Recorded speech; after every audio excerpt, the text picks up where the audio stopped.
Richard, thank you for your time, man. I do appreciate it. I don't typically do businessy related topics, but I ran across your content, and and I saw your background similar to mine. I'm Okay. computer engineer by trade, and master's in computer science, and I'm like looked at yours. I'm like, oh, this, and then you also have this kind of philosophical psychology, psychological. I assume you had a psychology degree. Everyone I reach out to on Psychology Today seems to be from that vein, but you seem to I don't know, you seem to kind of blend both worlds together kind of in a neat way, which is, sort of like I think exactly. So I said, oh, he'll be great to talk to. Anyway, I jumped in some of your content, and I'm looking forward to this conversation. But before we jump in, I guess maybe just give the audience a little background on yourself. Oh, right. Okay. Yeah. So I do not have a psychology degree. I came to psychology accidentally. I have a math degree. That's what I studied all my life. So, accidentally, in like when I was a kid, like you had to rank high in like math competitions, and then you would get to like certain schools, and then I studied math in university. It's interesting for me. Like that's the only thing that's interesting for me in many ways. But it's not true. Psychology, for one, is very interesting to me because and this is going to sound stupid, but like in a way, we are all like hairy robots. Yeah. If you in meat suits, yeah. in meat suits, yeah, and like psychology, for one, is so much depends on like the biology of like, did you eat well? Did you sleep well? Did you whatever? Like, are you generally happy? Then you're gonna make different decisions, which is very like math, where there's like exactly one like true like outcome, or like true statement that you can make. Yeah. Right. Yeah, it's not influenced by a lot of I don't know. Matt's not really the equations aren't really influenced by their environment. They are what they are. They're just kind of this unique, it's truth in and of themselves. But so you kind of have the same take I do on things where, I'm interested in psychology just because I don't know how anyone isn't. It's how we all think, and how we think just makes everything, makes the world go around, right? And how we interrelate with each other. And I just don't see how someone could not. I mean, it affects everything. It's literally tied to everything, because we're the only things making anything really happen on the earth, and we interact with each other. We have a brain, and like you said, it's influenced by diet, nutrition, and all everything we're learning about. I think biology is even more insane with just a precise ratio of the brain chemicals can make someone be sociopath or a genius or introvert, or I just think it's fascinating. I really do. But so how did you get started in so your content is a lot of focused around, startups and entrepreneurship. So how did you get in? I mean, have you always been sort of an entrepreneur from the get-go? Yeah, I guess accidentally. So like I studied in high school because it was interesting. Like high school, people don't realize, but you have so much time. Like I don't remember exactly. It was like over 20 years ago. But you're off school at like 2 p.m., 3 p.m., whatever it was. Yeah, now you realize that, right? Looking back, it's like, what did I had all the time in the world? What was I? Why didn't I? Yeah, exactly, exactly. Like like I was a good kid. I spent a lot of time in libraries and like learning HTML 3.1 at the time, or whatever that was, and realize that there's this internet thing and you can talk to people at MIT, and that was exciting to me. For someone who doesn't really speak English. Or didn't at the time. So that was pretty interesting. And because we had so much free time, wrote so much code, and it turns out that like a lot of people wanted to have that code that we wrote. So accidentally, like pretty much at the same time as WordPress came out, or like maybe half a year earlier, we had a CMS, and there was a like a lot of interest at the time. So people formed a queue, and we were like, okay, I guess this is a company now. So we started to. What year was this? 2000, I think.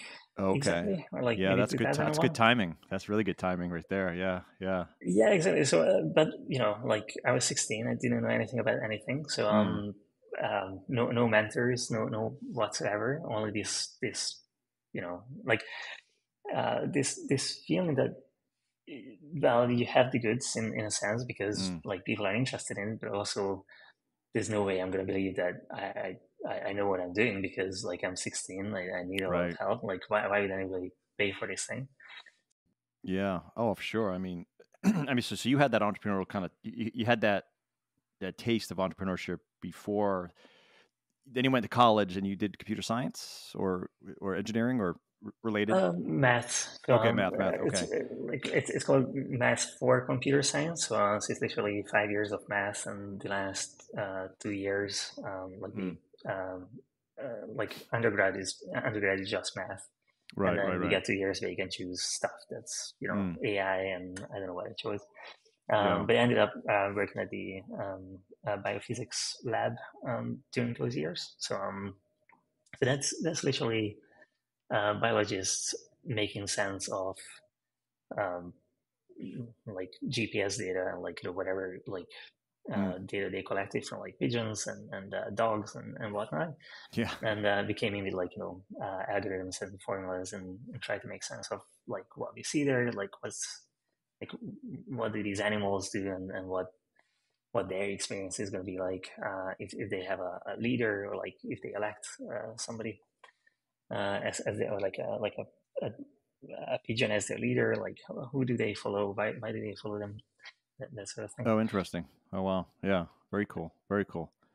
Now, so when did you, so the article you wrote, I mean, let's just jump in a little bit to that. I appreciate Oh, that sorry. background. Right? No, it's good. It's good. Because it does really frame where, because I ran through some of your articles. I'm like, I won't say they're all over the place, but they're broad, right? But there's a common theme amongst them, right? It is definitely, I'm like, all right, this guy really appreciates that startup mentality, the founder mentality. And honestly, I thought it's so just impactful to listeners because I think all of us have that. It's not for everybody, but so many of us have that, you, and it's going away slowly in some, I would say, careers, but the idea of sitting in an office, sitting in a queue, working for someone else, getting a paycheck, a lot of people find that like, okay, what if I was the person signing the paycheck, right? What could I have done, and when you start to get in your 30s, 40s, 50s, it change your opportunity or perspective on that, or your, the feasibility of making that a reality, I think changes.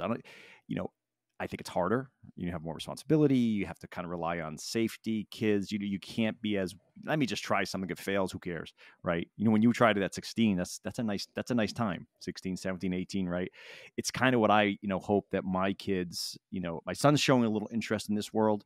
My daughter, I'm not so much yet, but I want them to, have that thought process of, okay, before I commit to that just white picket fence world and mortgage, and they'll probably want that eventually, I think, right? I mean, but why not go crazy a little bit when you're younger? Try all sorts of things, start 5 businesses, have them fail, learn a ton, right? And just kind of get that through your system and realize, hey, it might not be for them, or it might just start a fire and ignite something that, I think doing that when you have the opportunity is, I don't know, I just think that's invaluable if it's for you, right? I don't think it's for everybody, but if it's for you and I think folks that maybe think it's for them and they go through and they just get into the machine, right? The machine of mortgages and got to have this, and you get the house and expenses, and you kind of, trap is kind of it's a negative word, but you kind of are in a way, right? It's a good trap, but it's kind of, you don't have the opportunities to try as much as, so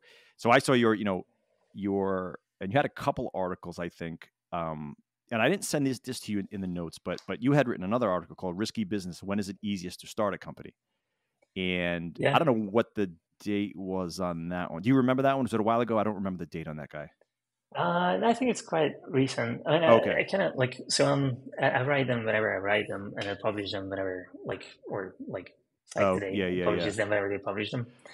Um, so I don't necessarily know. I think so. The article has come about me thinking deep in like some of the subjects. So like make a bunch of research, and I Mm, think the important thing is like people don't like we don't generally use the correct part of our brain to make life decisions, or like make any sort of decision. So like there's Milton Erickson. I think there's the like the famous guy who's like like a clinical hypnosis person, like Say invented like a who is it? Say again. Milton Erickson, if I'm not mistaken.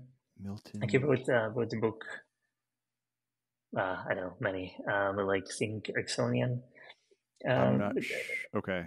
Yeah, I'm not sure. Okay.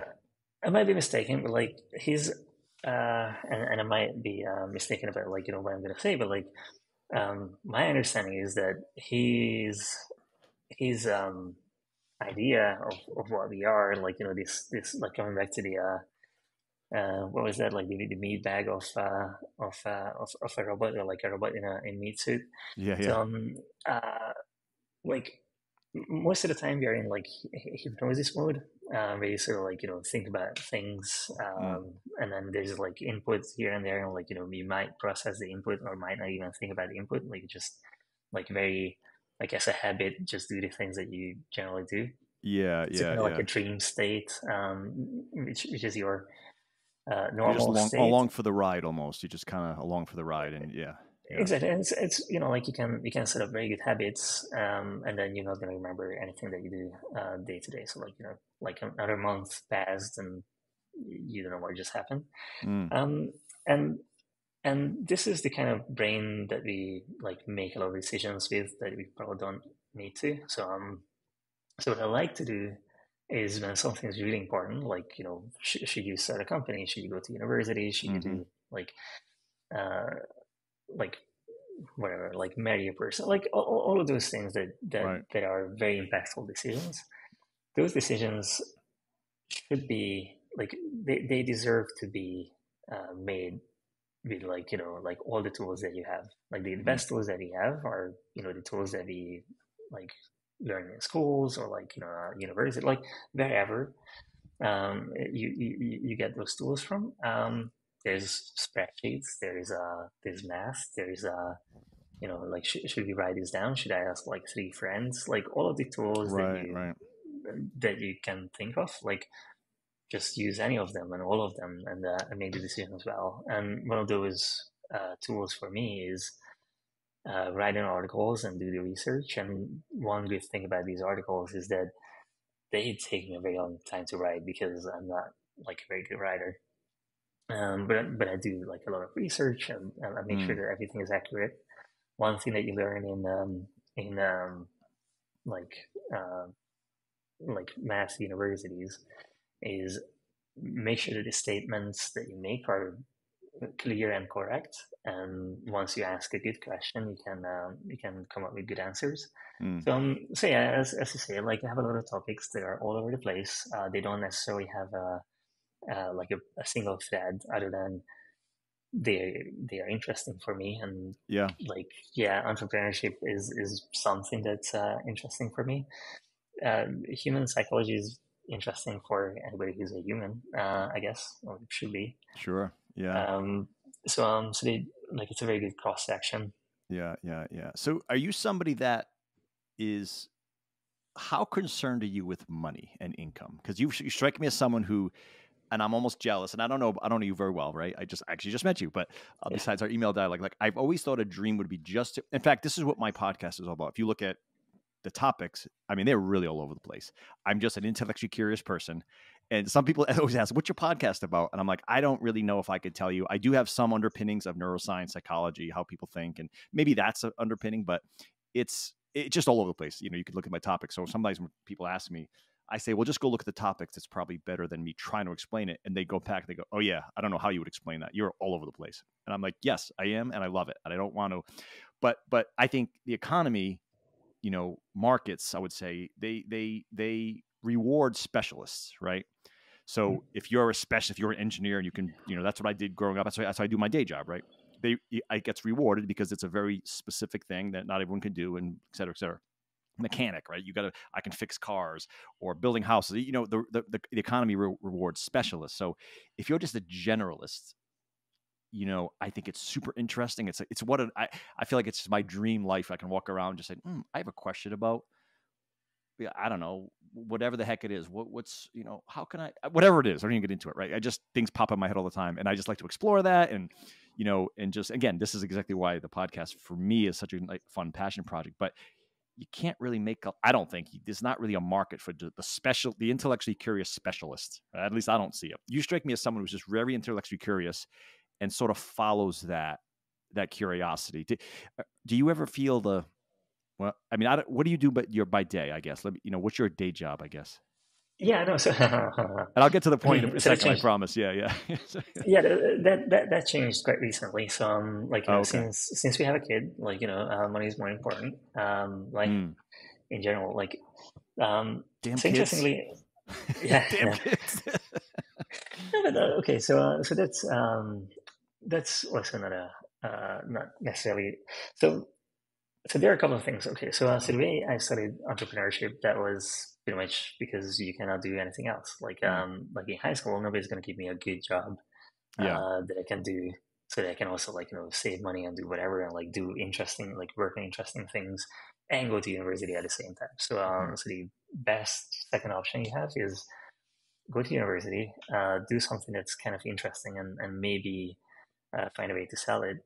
And right. the worst case scenario is that you're going to learn something in the meantime, and the kind of money that you're going to make there is not too bad compared to all the student jobs that you're gonna do on the side.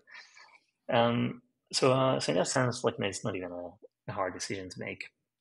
The opportunity cost at that part of your life is very low. There's no. It's like, hey, if I start something and it fails, well, what did I miss out? My $3 an hour job at whatever. Yeah, exactly. So yeah, exactly. So that decision would be a lot harder now. I have a degree, have 20 years of software experience. I know. I like to dig deep in subjects that are interesting to me, and software is one of those subjects. So my day job for over a year, full-time job, my first full-time job after whatever it is, 20 years, I do actually write software with a startup. We do robotics, amazing clients. I don't know which ones are public, so I probably don't not gonna say, but I'm pretty sure. They're top 10 companies in the world.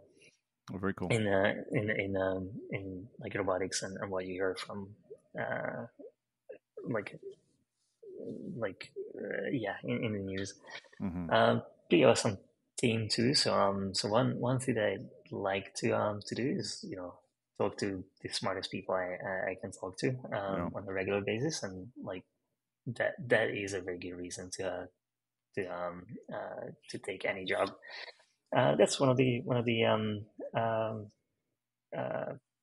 reasons, and probably the other one is that today there's not such a big difference between a full-time job and freelance or anything else. Everybody works remotely. Those lines have blurred quite a bit. Yeah. People hop jobs all the time, so you can easily jump between two jobs if you don't like one of them. Next week you're at another company, if that's what you'd like to do. I guess in that sense, I agree with you. The economy definitely favors the people who are the kind of talent where somebody goes very deep on a very special subject. Yeah. And but also side interests creating podcasts that they can talk to people. I used to have a magazine maybe 10 years ago with the same idea. I just wanted to talk to a lot of people and ask them what do they do. It wasn't as thematic. I kind of wish it was, but we talk to people who kind of went outside of the the path that your your grandparents tell you, find a job, do something, and then maybe make a living. Those people we interviewed at the time were I don't know, Airbnb was very new, so they might start an Airbnb, or they may. One of them was a person who was an industrial diver accidentally. So he literally just dove in human waste and sewage, and that was his job, and that was like one of the most amazing like conversation starters at like a housewarming party. So Oh what did yeah. you do? And like I dive in Yeah, human yeah, human yeah. waste. No, you and I would, if we met at a party, no, people would be just walking away like these guys are crazy. We'd be all over the place. Yeah, we'd be all over the place. I think we cut it from the same cloth. Interesting. Yeah, no, that is interesting. Yeah. So you're going back to your article. There's the managing emotions as a startup founder was the title of it, and Right.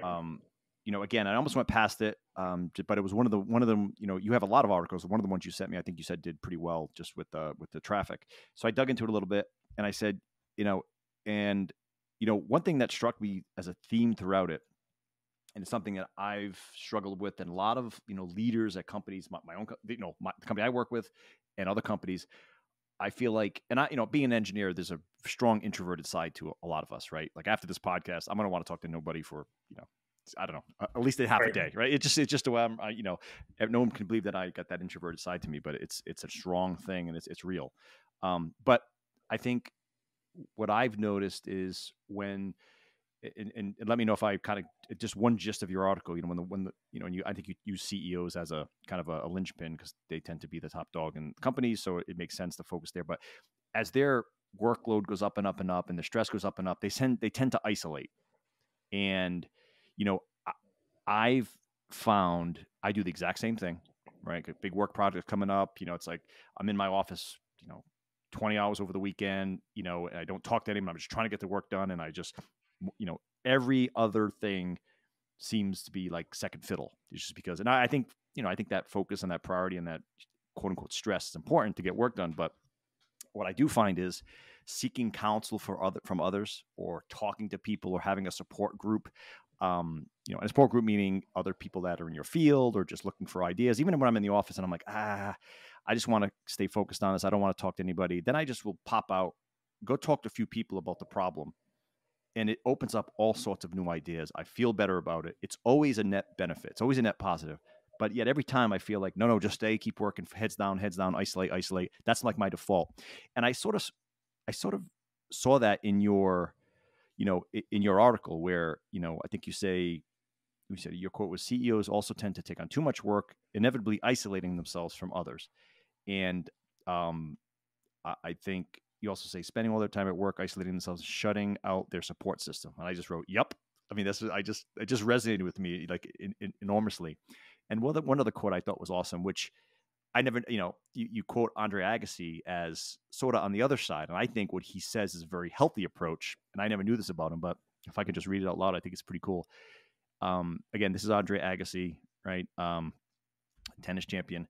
He said, if I'm going to play tennis, the loneliest sport, then I'm sure as hell going to surround myself with as many people as I can off the court. And each person will have his specific role. Perry will help me. I don't know these people in his circles, by the way, so I don't follow tennis, but Perry will help me with my disordered thoughts. JP will help me with my troubled soul. Nick will help me with the basics of my game. Philly will help me with details, arrangements, and always have my back. I just read that as, man, that's a really healthy way to look at, just to look at just anything really, life, work. So I just thought that as really kind of inspiring. In fact, I cut and pasted. I'm like, all right, read that next time you want to isolate and just not talk to people and, whatever. But so I guess comment on that. You have noticed that these sort of, I guess, call them, business leaders or anyone of sort of that, I don't know, maybe the C-suite elk, whatever you want to call it. Is that a default for a lot of us, just isolation?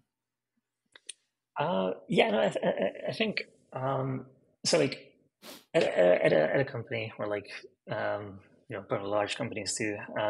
Like a lot of the responsibility falls on one person. Like you as a CEO of the company, or like you as the person responsible for like everything, like investors and products, and ultimately there are these times when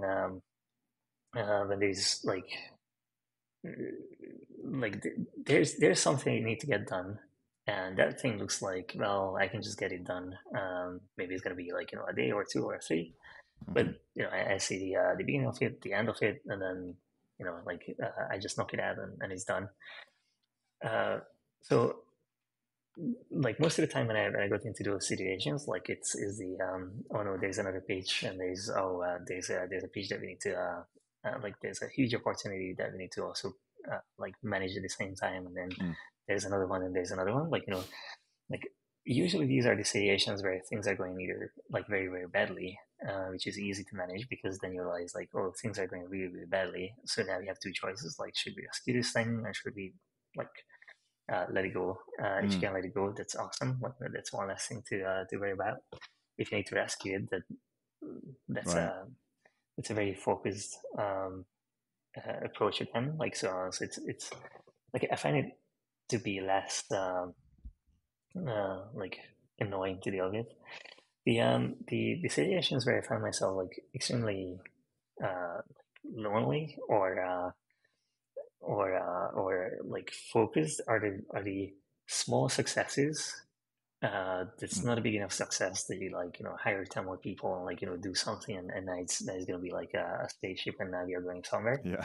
And it's not the the obviously wrong decision. It's the maybe there's an opportunity here, like maybe it's going to be a huge opportunity.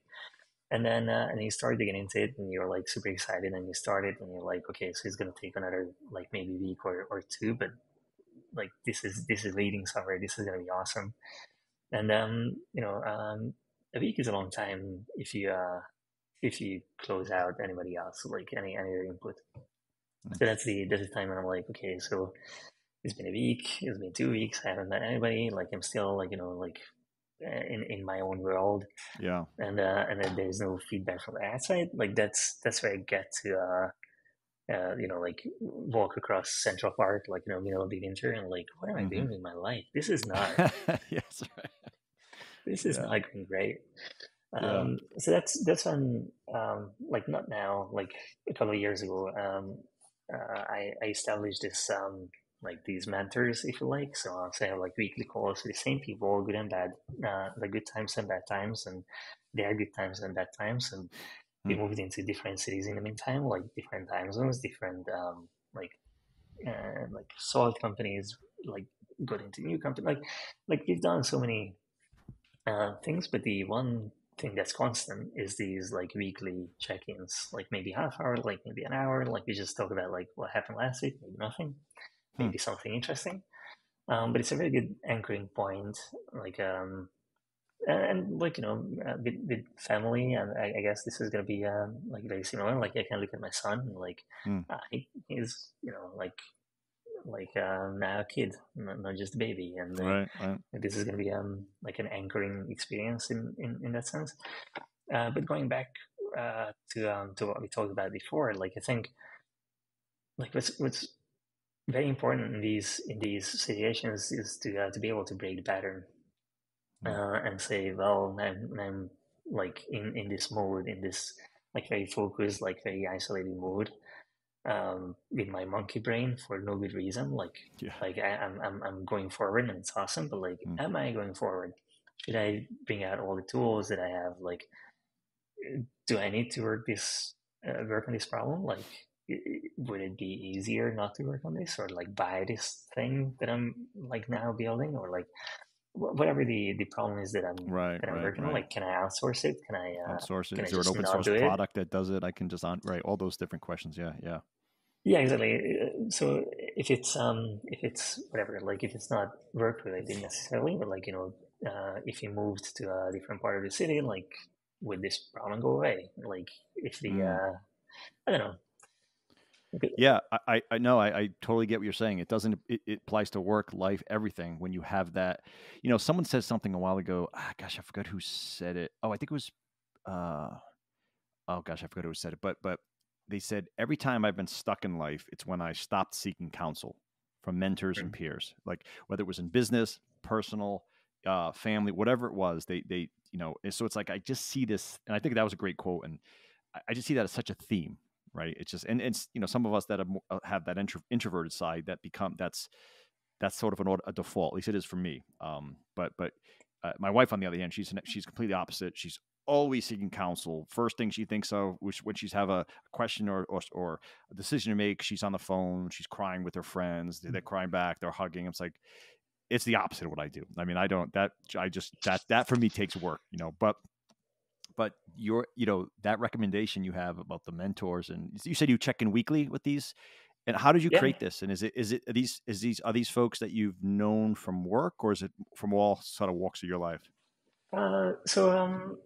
Yeah, all sort of. Yeah, I guess work. One of them, like one of these people, were an investor in my previous company, or like Okay. previous company, and you know, I don't know. I mean, it was like because of the company, we kind of like checked in weekly. So Yeah. just like where are we going? Like it was a whole thing with like large organizations. So we had to like be high touch in that sense. Sure. And once that project went away, we were kind of like, oh, I mean, Let's we can still continue have it. a coffee. This is fun. Yeah. And yeah, that relationship just like yeah, it's almost 10 years now. So that's going Oh, great. wow. So you've been doing Uh, that for 10 years. yeah, yeah, Wow. these check-ins. So I think it's extremely useful. I mean, at least for me, like like Absolutely. in a way, like when I took a full-time job again, like first time in a very long time, like maybe 20 years. Um, that was like a huge decision in that sense. Like, so I don't know, like how do people find? Well, I'm not find like the job found me, so in that sense that was okay. But like, uh, What, I got to go at 8 o'clock. I got to go every yeah, day. Like I got to sit what's gonna somewhere. happen? Like, Like, yeah. What's yeah, of that? course. Like, Yeah. Yeah. is something gonna go away? And it turns Mm, out that nothing really changes. But like, still. yeah. Um, yeah. So like those decisions, like you have to talk through with somebody who has like a very different life experience. Like they didn't have a job for forever. So what do you Yeah. think? Like, is it an interesting proposition? And Yeah, I don't know. you have to be a little vulnerable, right? I mean, that's the other thing I notice with especially guys, at least my circle, and as we get older, it gets easier. But I think, I've noticed some of us lock in because you don't want to sort of share that, oh, you don't got all your shit together. You're questioning this. You're wondering about this. This is a pain part of your life. You're not sure about this. This is not going well. If you can get rid of that and shove the ego aside and be more vulnerable, then you truly get, a group of men, a group of people that can really help you if they're all like-minded in that way. I even notice it when I'm doing these podcasts. The first half hour is always a little bit, I know why the bigger podcasts do 3-4 hours, because people just get, you just like, I've been staring at your face now for 30 minutes and I'm already feeling more comfortable. I'm sure you are too. And it's just how Right. humans are, so it is one of those things where I think when we meet each other, again, I think it's more of a guy thing. I don't know. We're not my experience, we're not as good as this than at least the females that I've in my life that I've known, my aunts, my family was always the same way. The guys were always like, I'm good. Just shove that motion down. Everything's perfect. And they're just sort of half dying inside half the time, or they can't really figure something out. So I think breaking that and seeking counsel, being vulnerable, having that mentorship group, I really think that's a secret. It's like a hack to a good life, to good decisions, and to prosperity, right? And or just happiness, whatever you want to do. I think because it'll ground you. You realize, hey, I don't have to go this alone. And you'll also have good, just frankly, ideas and thoughts and a path forward, because you heard all these different, potential paths that I think you said it earlier. You kind of, you get stuck in these grooves in your head, and you just kind of, I look at some of the thoughts I have. It's like, you know, when you're growing up and those that plasticity is slowing down. So I probably have the same old 30 tracks in my brain where my thoughts go. And if you just stay in your own head, you're going to be on that same track. You might try to think bigger picture, but I think the default is your brain's going to bring you back to the same old thought process, the same old baggage or whatever. But when you see counsel, I feel like it kind of opens that up. You hear someone else say, wait, what did you just say? That makes no sense. They might, if they're really being honest with you, and it makes you say, oh, wait a minute, you're right. And maybe it hurt what you just said, because it kind of struck me like, oh, wait, I don't have it all figured out. But then you think about it, you kind of meditate on it a little bit, and it's like, oh, wait, they were right. And then that forms, that propels you to another thought that's more healthy. And then you kind of, it's just interesting because it's like, this is what I'm trying to get better at right now. So it's just an interesting, and I think that mentorship approach, I like that idea. I'm going to see if I can. I do have a men's group that I go to that, but it's not exactly like this, but it's a step in that direction. It's with our church, but I think something like that, a larger aperture, makes a lot of sense. I might use this as an excuse to do something like that. Yeah, it's more of an example, but I think the advantage that I get from it is sort of like breaking patterns, or like like if so with math, I think one thing that you learn very very early on is that if you think you understand something, but you can explain it to somebody else, then you don't understand it at all. Yeah. And by explaining it, by just trying to state, or like trying to argue for like build an argument, you can understand that the holes are in your story. And a lot of the when I was running companies, or like my entrepreneurship journey, like honestly, the company that I built 1 or 2 years ago, and it still exists, it just like somebody else looks after it. Like that company would have been my dream 10 years ago. Like it can easily support like a kind of lifestyle where you go off to Thailand, live there for like a half a year, and like maybe go to somewhere like less warm, or like slightly different for the other half Wherever of you the want to year, go, and like right? exactly. I mean, it's great, and that's what I've done in my late 20s and early 30s, and that was awesome. It's not good enough right now, like with the family and the kind of life that we want to live right now. And that's kind of cheating. Like that's a moving goalpost. But what I'm trying to say is like the mentors, when you try to explain like, so this is what the company does, they gonna, even if they don't ask the hard questions, you kind of like know what the next question is gonna be. Yeah. Like, yes, this is what we can do, and this is the exact decision. Like if we want to build that company, like currently that's a bootstrap idea. It does what it needs to do. The next step is going to be a huge amount of work, like bringing investors, like bringing like a whole team, and see how far it goes. And maybe it doesn't go anywhere, and then it's going to be a very sad life. And maybe it goes somewhere, and then it's going to be a very hard life in a very different way. Do we want this? Do we not want this? Like, is that like, can we just like not do any of it? Like those decisions, I think, like if you put it on paper, or like these are this is the decision tree, and this is where we are right now. Yeah, it's so much easier to build a decision tree when you talk it through with somebody else than when you're in it every day.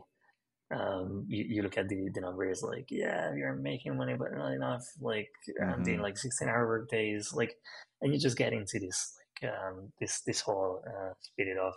Right. Sometimes you can't see the forest through the trees, right? You just Exactly. Yeah. Right. Yeah. And someone comes in and they say something like, "Oh gosh, yeah, good, thank you." Yeah. But like like your regular brain, like your day-to-day brain, like as you say, like it goes back to those 30 tracks that it always goes to. Like you wake up in the morning, like I'm gonna need to send these emails, I need to do these things, and you need someone who says, well, these are the 30 tracks that you always go to, but can you just for for the sake of it, like just as a thought experiment, like what would happen if you just did X. Something else. Yeah. Try this other track. Yeah. Yeah. Right. And it doesn't need to be mentorships. Like I can imagine, like some people do like meditation, or like whatever else that works for them, or like go for a jog, something I did not learn in university because I was too busy with other things. But if somebody said me, like 20 years ago, like, hey kid, why don't you just jog 30 minutes? Like that 30 minutes is not going to be missing from your day, because the next 23 and a half hours, like you're actually going to have more energy, and you're going to be more like 100% focused. So it's kind of like, oh, would have been nice. Yeah, I think I had that in my notes I sent you. I bring this up a million times in these podcasts. I apologize to listeners, but if I'm ever stuck with something, I have to remind myself, just go for a run, right? I'll do a 5K. Right. I'm not the fastest runner, but just a run. And I love working out, but just something about a run. I kind of think about the problem, or I don't. And whatever it is, the endorphins, the chemical, that chemical cocktail that gets mixed up in the brain, it clarifies whatever I was thinking, or sometimes whatever problem I'm thinking about seems really severe, and I go for a run, and it's like, oh, it's not a big deal. We'll just do this, this, and this, and we'll be fine. And that person's not going to be that, upset about it. And I was overthinking that, and this is really the solution. Just do it. Send an email here, make the call here, and then we're good. Like it just seems to fall in place where if I just stuck staring at my monitor, that wouldn't have happened. So it really is, for me, it's a very effective get unstuck move, which I do actually do quite a bit. So yeah, totally. Yeah, exactly. And like a CPU that's clogged up with all the previous tasks, and then now those are out of the way, and now you get to. It's usually a Chrome tab that's taken 65 just close threads. tabs. Yeah. Like, what are you doing? Just kill. Yeah. No, but also like I think like kind of in high school and building a company that way. Like you don't realize that you're building a company. You're just kind of like, there's this opportunity, and I can fulfill that. And then there's this other thing, and I'm fulfilling that. And like, I remember the first time somebody said they'll work on the company, not in the company, and it was like, wait, what does that mean? I don't know what. Like, this is why you need to reread books as well. Like, reading a book right now with more experience is like someone just paints a different picture. But like those things took a very long time for me to like sink in and understand like what is delegation, like what is something like I don't have to do all of the tasks, and at one point you realize that you cannot even do that, but like sure as hell I tried. Yeah, right. Yeah, delegating, that's another hard thing, very hard. Yeah. So what is that phrase you said, in the company? I missed what you said, but I think I knew. In the company versus... so on the company, so like like make sure that you have the systems in place, and like make sure that there's like in the company means like work on every single pitch and the product, and like like all the things that the company produces, and on the company sort of like on the structure is like if the one thing that I like to ask in that scenario is like, okay, so now we are doing something 10x. What would it look like if you had to do like 10x on top of this? Right. And is what we're doing, does it scale? Is how we're operating, will that scale to 10x, or is that what you mean? Yeah, kind of, exactly. So yeah, right. Yeah. So whatever, like if you have 10 clients today, what would this look like if you had 100? And yes, you couldn't talk to each of them for like an hour every day. So surely this is a stupid thing to do if you do this today. Right. Let's spend that time elsewhere, or like maybe we need to do it today because we don't have a better option. But like, can we have a better option ready? In 2 weeks' time, or like, yeah. So there's those kind of things. But also with life, like now we have a kid at home, which is like so many things don't scale. They're like right. But also these habits, like how could we organize it such that both my wife and I, like we have like me time, can get work done, have fun time, like quality time with the kid, not just the the doom scrolling in the middle of the night. Kind of like gotta fight that. That happens. Just my wife and I always call each other. I'm like, what are you doing? Put that phone down. You're not helping your psyche. Yeah. You guys remind me. Are you a family of spreadsheets? Do you have a lot of spreadsheets in your house? Like, is that? Yeah, kind of. Yeah, okay, we do have a fair amount. You were talking earlier about trying to make decisions, and I just have. I'll just admit, my first go-to is, all right, create a spreadsheet with a bunch of criteria, and I have scores, weights and scores, and it's the way I start to think about something. It's like and it does help, but it's a really geeky way to approach a decision. But I just think it just makes a lot of sense in my head. And you were talking earlier, I'm like, he probably has a lot of spreadsheets too. But yeah, like Yeah, It's it's true one for tool, everything right? in life. Yeah. Yeah, so like okay, so I don't read news because I don't know, like it doesn't seem to be very useful. But like I Not know that anymore. there's a lot of Not anymore. there's I a mean, lot of like what's real? Yeah. yeah, well that too. But also it seems like what was like a big theme was the name climate change. Mm-hmm. And climate change is like one of those topics where like I wish we didn't say so many times like I believe in X because of science, and like everybody has like the same idea because of science, because I don't believe there's such a thing as everybody thinks like you know what I mean, like I know that like well I think I know that most of climate change was caused by human activity, and like we should stop everything that we do, like like in terms of let's stop producing so much garbage, and think about like how we gonna um, like sustain Mm-hmm. like growth and production and like life in general. But I kind of feel like you can do it in so many ways. Anyway, so all I wanted to say is like I like that people go to public squares and go picketing about like do something about climate change. But in my mind, the only thing we can say and write to all these like pickets is do the math, and let's spend a lot of time and effort on like figuring this thing out, Mm-hmm. and not just like say the one word that like like whatever the current words are on the pickets. I don't know. Yeah, like you mean like don't like a politically charged word or like whatever. Like, are you just Yeah, I getting think at so. like look at the data and just be objective? Yeah, And look at the data and be objective, but it's like I think, even if you don't like the answers, like that's kind of like the well, like I maybe the think, answers. Yeah, I mean, who would? No one would argue with that, especially as us, you and I, and science brains, kind of like. But I think now, I mean, we get into politics, of course, but everything's politicized, right? Here in the U.S., I right. mean, we got two-party system, and that's it's a blessing and a curse, and the data is and there's so much data. That's the problem. I think there's just so much data. Whatever you want to believe, you're gonna adjust the data, You're and gonna find something. you're Yeah, going, you could, I mean, it's confirmation bias, and then you add the, I mean, I don't want to get into all that. It's a whole nother podcast. I do a lot of podcasts on that topic, by the way, but you're okay, right. It should be just more objective, remove my emotion, look at the data.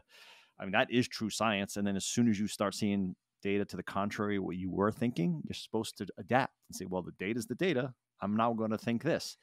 But as you yeah, know, you maybe. can't do that because people, they kill their careers when they do that. They may have 7 books that say climate change is X, and they get more data that say climate change is Y. Yeah, you're So probably right. Like, it's just so many pressures against it. But yeah, yeah, it's yeah. The politics of it is gonna be stupid no matter what. I'm like, true. That's good. and That's a like good summary. Yeah, that's right. It's a good summary right there. Yeah. no. What I mean is like, okay, so yeah, it's yeah, yeah. Climate change is probably a very big example because it's like not just emotionally charged, but also like politically charged. I Mm-hmm. think a better example is probably like should we buy a house or should we rent? That Mm. is like also like emotionally charged because like there are so many reasons to buy a house and so many like reasons to rent, and Yeah. like different people gonna want to do different like they're gonna have like different weights on different aspects of Sure. the Yeah. decision.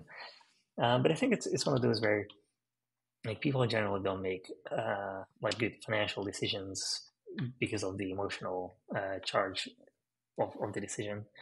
Yeah. Like I think it was one of the nights a couple of years ago when my wife was working at a company she didn't particularly like, and middle of the night she was like having these nightmares, and like we woke up at 1 a.m. in the morning for her to like twist and turn in the bed, Mm. and and that was the moment that it became clear that like she doesn't really like the company she's working for, and like maybe she should find a like a different job. Mm. But like we said exactly that much on like on that night in the bed, like let's go back to sleep. This is not the right kind of brain that we're gonna use to make these decisions. Like we need the like the smart part of our brains to make Yeah. these decisions. Like if you need to find a job, like yeah, there's like so many easy ways to do that. First, know the problem, like, look for another one.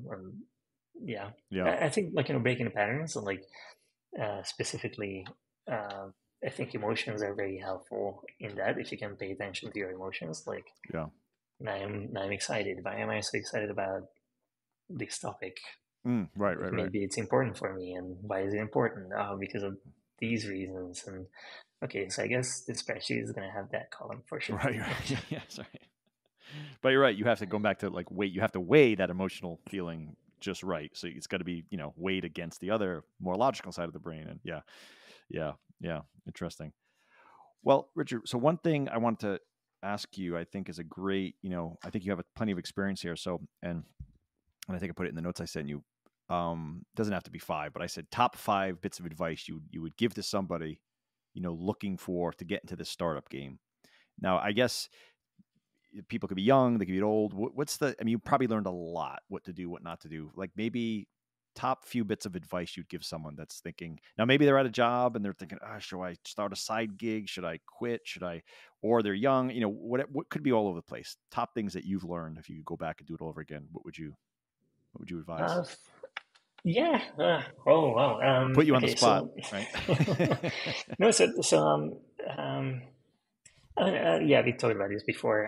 So let's start with that one. Like, seek advice. I think it's I always had like a huge appreciation to like all those friends of mine who came to me for like opinions. Maybe that's not the smartest thing to do to ask me, but like uh, I just love that they're asking opinions, and like, make like just make an average of those, and like, like decide which one to go with. But like, have options, or have like a spread of like these are the things I heard from people who are smart, or like think differently.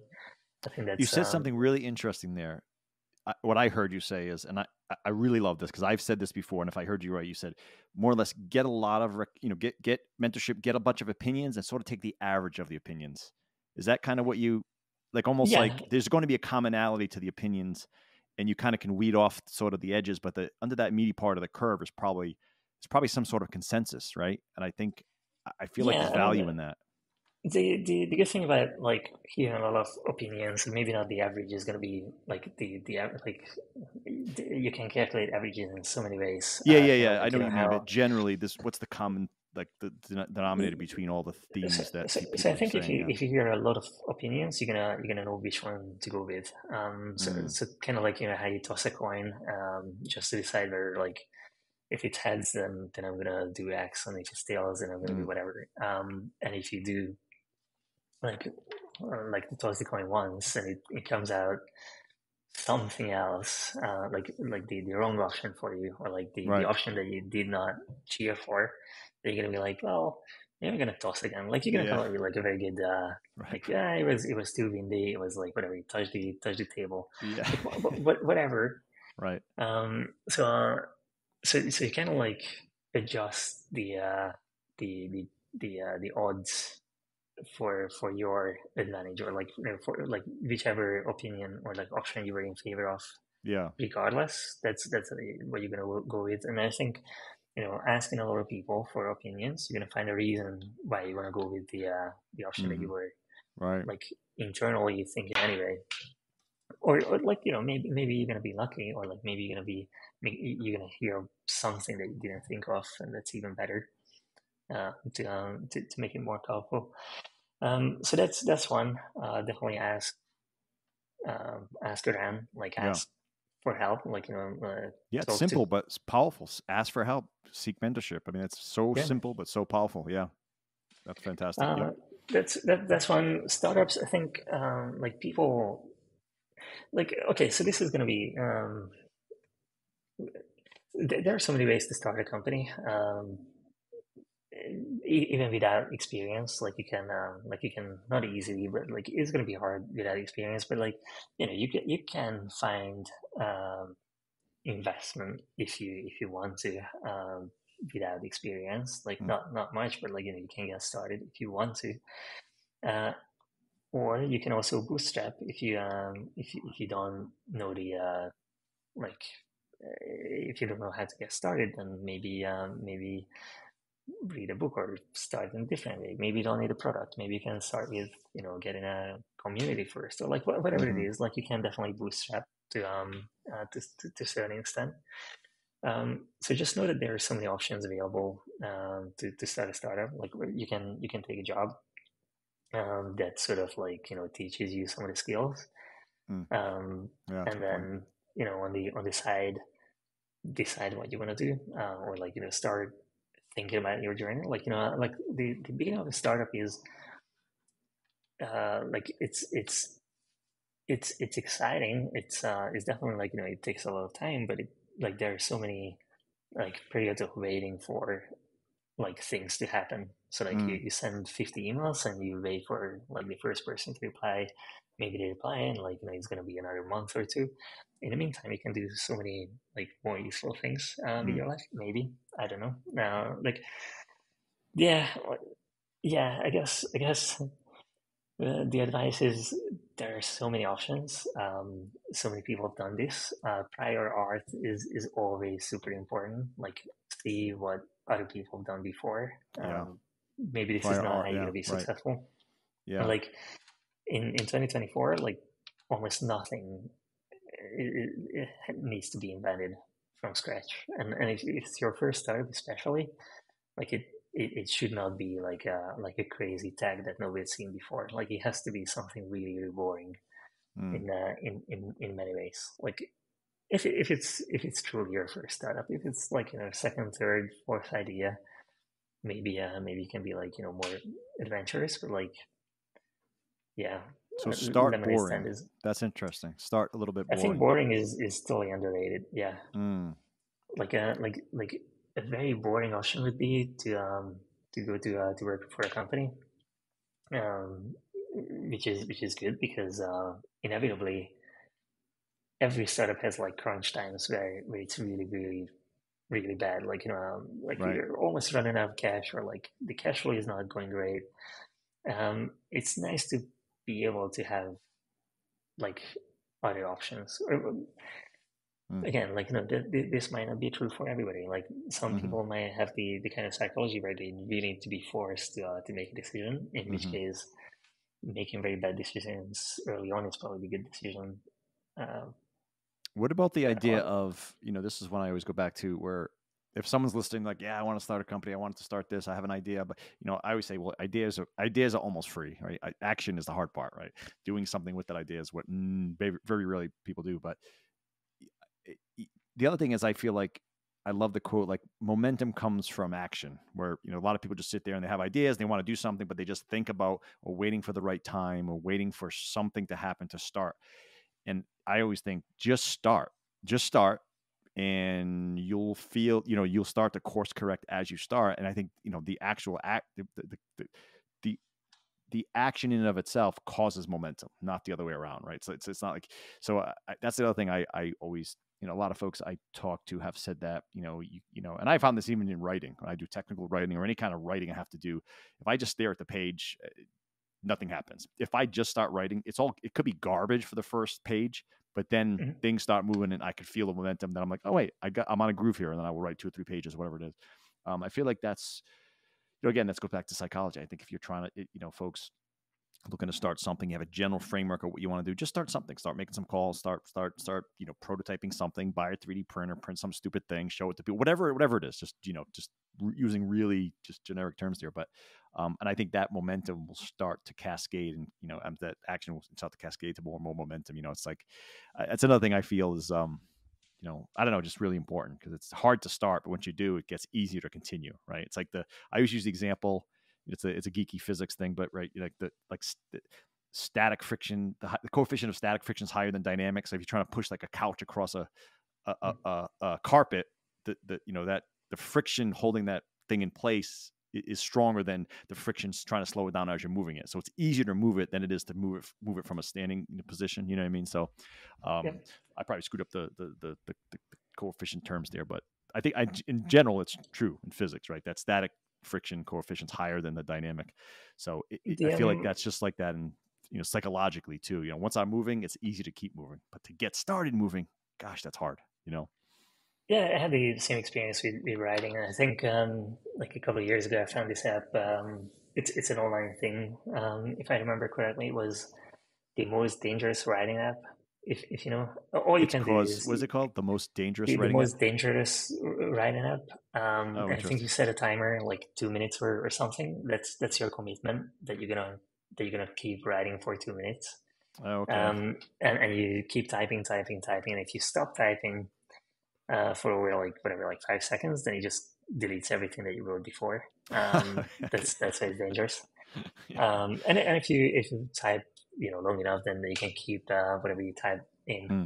And that's not going to be your best writing for sure, but it's exactly for that, like pushing you Yeah. through that, like now I'm in like writing mode, and now I need to get this done. Hmm. And then Yeah. like Interesting. once you're in it, but yeah, I kind of feel like these are two different tasks entirely, like writing something and then Hmm. editing. Yeah. And if you start writing and then you keep editing the previous sentence, then it's not gonna work.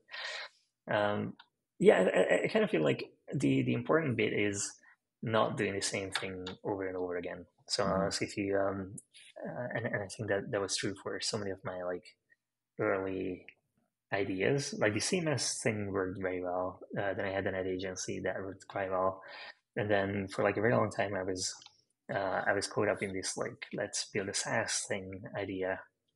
It's like you just build it. You don't have to talk to people. It's gonna be online. Like people just go there, like buy the thing, and it's gonna be awesome. As an introvert, that's the Yeah. dream. That's a dream. And and Man. um and I realized that like that's the easy bit in many ways. Like you can build a thing, and there are two things that I learned. One, if you're in that building mode, and it doesn't matter, just get started. Like you very much, or it's very easy to get into the mindset of like if you're not embarrassed with your first prototype, then you start it or like publish it too late, kind of mindset. Like you're gonna end up publishing garbage, and I Hmm. absolutely hate it. So I said like I looked at all of those things and I just couldn't wait to shut them down. I was like, this is embarrassing. I don't want to say it. I just want to work on something I'm actually proud of. And like, I Yeah. think there's value in getting something done right. Like, like making sure, like even the bits that you don't see, like just make sure that everything is like nicely polished and nicely like at least architected or like thought of. So that's one of the things that I learned of myself. Like I actually want to work on things that I think uh, like that I can be proud of. Hmm. Like Yeah. not just the result or the outcome, but also like the product or like Well, that's a what we really built. good. Well, that's a really, really good point. And I think the message there is for folks. If you see, it, it, you might see a huge market need for something, but if you're not interested in the thing you're creating, I mean, I always say that about if you look on social media now with TikTok and the YouTube channels, and so many people are just trying to get clicks and views. They're developing nonsense content. For all intents and purposes, it's nonsense. It's pranks and this and stupid things, or running for and good for them. There's a market there, and they're making some of them making tens of millions of dollars a month. It's insane for doing really stupid things that adds no value to society. Now, so I look at that and go, well, if that's for you, fine. I don't, not for me. I don't believe we should poo poo it in any way. But I always looked at that as like, but what value are you? Like, where's your like? How are you inspiring others? If because I think this new social media paradigm is just take YouTube for example. You can start a YouTube channel and punch people in the face, literally, for views and make a ton of money on YouTube. Now they might shut it down nowadays. I don't know exactly, but there's so much of that. They're just focused on the end product, which is clicks and views, and the content may or may not be completely defunct of any value or even moral or ethical. It's just it's a new world now where just because of ads and how ads generate revenue and how YouTube and other platforms will pay you, it almost doesn't matter what the content is as long as people want to click the content. And I just think that's, man, and I don't want to go into a whole tirade on how I think that's just horrible for us humans and it's humanity. But it resonates with me what you said, because I think if you're starting a company or a product, don't just think, oh, it's going to be huge, people are going to buy millions of these things. I see a huge market. But what if you hate the product? You have no interest in it. I feel like that might be and I don't know, it might not be the right approach. If you can find a market for something you truly like are passionate about, could be baking pies. I don't know, right? It's probably going to be more of an organic, enjoyable experience. I don't know. I think that's kind of what I heard you say a little bit. Yeah, yeah, maybe also, it's more the when in doubt, build something beautiful. Like I don't know, we're gonna spend a lot of time on doing things. We might as well just like do those things well. Like yeah, or like might as well. I don't know. I don't really like. There's just so many things I don't know, and I'm quite comfortable saying that I don't know. I didn't read enough. Uh, Surely when we were kids and our parents said, okay, so what is this internet thing that you're doing? Like I hear that it's all like stupid people on the internet, Yeah. and they just send like funny jokes and illegal music, like sharing That's music right. illegally. Yeah. Maybe there's something on TikTok that I don't know. That's interesting. Mm. And of course, if you're building products today, like any kind of products, digital products too, um, like many of the TikTokers gonna pick those up and they're gonna use it, or Mm-hmm. some of those products gonna be used by like young people, and they know how they want to use those products, and For they have sure. ideas For how, sure.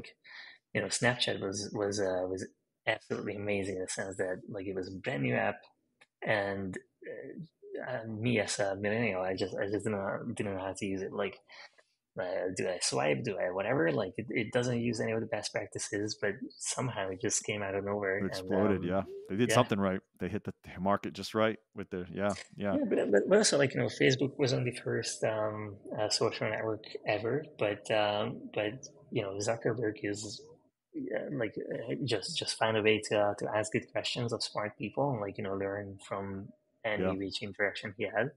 That's amazing. But whatever you think of Facebook right now, it's it's just an amazing. But that's the other thing. Like when we talk about businesses, we tend to think about or think of the larger ones, like We the do. rock stars. Right. But you can start a small band, have a small following, and enjoy like being in a band. Yeah. So you can definitely start a small company, like Right.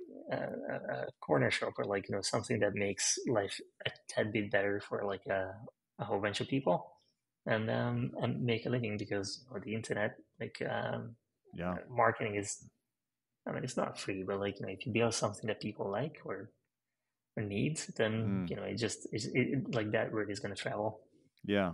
Well, that's a lot of really good bits of advice in there. You just, yeah. And so what I just heard too there is a common theme you said, and I love it, because it's like we do compare ourselves. If I want to start a company, I'm going to be the next Zuckerberg or Elon Musk. It's like, probably not. Statistically, you're not. So, but I think a lot of folks don't realize for every one of those, there's probably a million small wins, to your point, a small or boring businesses that can generate revenue, have you doing stuff you love, give you the freedom to work from home, whatever it might be. So don't be afraid of that, more boring small win thing that's not going to have you on the cover of magazines, but you will be an entrepreneur, you will be generating more revenue, you will be your own boss, so there's a lot of that. I think that's important for people to hear. That's encouraging. Yeah. Because it just gives you an idea, it gives you the feeling like there's a lot more opportunity doesn't have to be, rocket ship to the moon type stuff. It could be like a little bit more boring, but especially if you love the content and you love what you're doing, it could be a good thing. So, well, Richard, I mean, you dropped a lot of knowledge on us. I love it. Very cool. I do appreciate it. And you got anything going on social media or books or anything? You got anything like No, that? none of those. No, Okay. sorry, nothing to hell. You got a new baby. You're not a baby And, anymore, but you got a toddler, I guess. So you got plenty of other things to go. How's things going with maybe. that? Oh, Boy? it's You say boy? a boy. Yeah, Okay. yeah, They, yeah. He's doing great. Love Yeah. it. Well, congrats on that. Hope you and the family are doing well. So anyway, Yeah, really appreciate the time, Richard. I will let you know when this publishes. And like I said, I really appreciated the conversation. Thank you so much. Yeah, no, absolutely. Hope it's useful. I mean, absolutely. for anybody out there.